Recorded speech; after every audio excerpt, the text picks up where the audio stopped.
Question लिखा है मोहन ने एक मोबाइल 10,000 रुपए में खरीदा और 12,000 रुपए में बेच दिया, तो उसे लाभ हुआ या हानि हुई, और जो भी चीज हुई तो कितने प्रतिशत हुई। ठीक है, तो सबसे पहले हम क्या करेंगे, सबसे पहले लिखा हमने क्रय मूल्य। क्रय का मतलब, क्रय मूल्य का मतलब खरीदना। कितने का खरीदा, 10,000। ठीक है, और बेचा कितने का, 12 का। तो वो कौन सा मूल्य हुआ, विक्रय मूल्य। बा से बेचना, वा से विक्रय मूल्य। बोलो नहीं बेटा।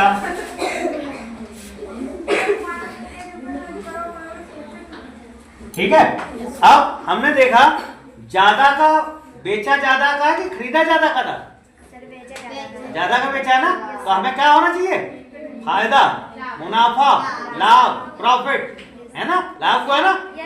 तो हमने लिखा लाभ हुआ है, इसलिए लाभ लिखा। और ज्यादा वाला मान कौन सा था, विक्रय मूल्य।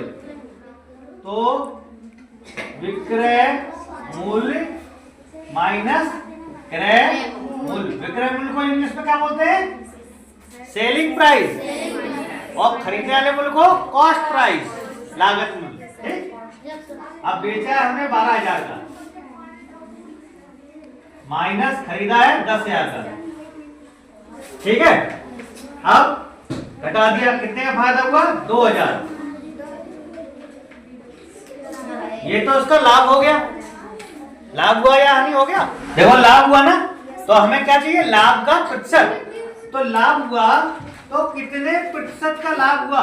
फॉर्मूला कैसे बनाते हैं, देखो लाभ का निकालना है तो लाभ हमें ऊपर लिखेंगे लाभ बटा कितने का खरीदा था, क्रय मूल्य, क्रय मूल्य। ऐसे हानि होता तो हानि का भी लिख दे, गुणा कर दिया 100 का।